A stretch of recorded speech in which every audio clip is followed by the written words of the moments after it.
Good morning. Welcome to my channel. Today we are going to be talking about don't you dare give up. 1 Peter 5:7 says, cast all your anxiety on him because he cares for you. When all hope is gone, don't give up. You may have to cry about it, weep and wail if you must, but don't you dare give up. Weeping may endure for a night, but joy cometh in the morning. That's in Psalms 30 verse 5. The decisions you make in life does not affect only you. It does not affect only your life.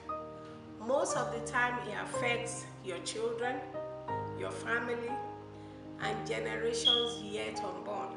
Hang in there, dig your heels in if you must, and endure. Many times we want the quick fix, drive-through miracle, the I claim it now type of thing. That one doesn't do the job.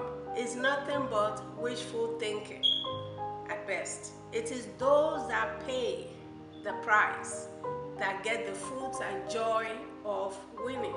Set your mind on getting there, even when the whole world has written you off. Do not give up on yourself. For God has not forsaken you. He has not given up on you. In Psalms 23 verse 4, the psalmist declares his resolve not to give up. Yea, though I walk through the valley of the shadow of death, I shall fear no evil. For thou art with me. Thy rod and thy staff, they comfort me. Everyone at one point or the other has walked through the valley of the shadow of death, which is likened to trials, tribulations, difficulties, and challenges in life. You are to walk through and not to camp in there. When you walk, remember that God is with you through it all. You will not give up. It is only when you feel alone and isolated that the devil is able to manipulate your thinking and make you to believe a lie, that God is not with you in your trial and tribulations. God said to Moses in Numbers 13 verse 2, send men to spy out the land of Canaan. The instruction was clear. They were to see the land, the strength of the people therein, whether the land is good or bad, whether they live in tents or strongholds, whether the land is fat or lean, whether there be wood therein or not. And be ye of good courage, and bring of the fruit of the land. You find that in verse 18 to 20. But what did they do? They focused on just one aspect of the mandate, the people.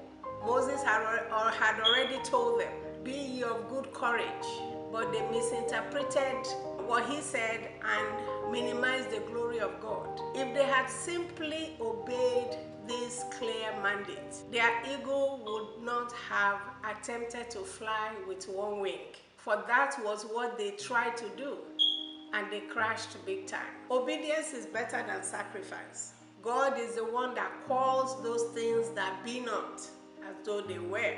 God had already told Moses in verse 2, search the land of Canaan, which I give unto the children of Israel. Even though, like Deuteronomy 2 verse 24, God had given them the land, yet they were to possess the land by contending with the men in battle. It would have been a walkover victory if only they had agreed with God's promise and walked in God's kind of faith.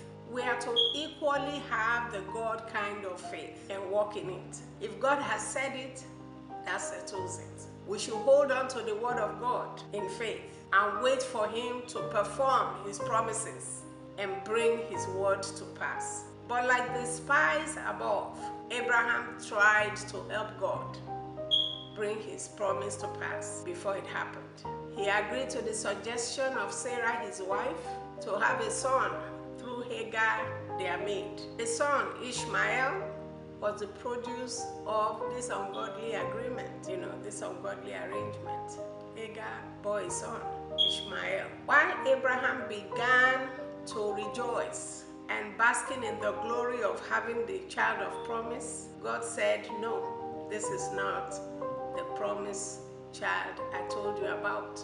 We find ourselves in this situation many times when we either do not believe the word of God, or when we try to help God fulfill his promise. This at best is a sign that we have given up too soon due to discouragement or lack of patience. Don't you dare give up on God, for God will never give up on you.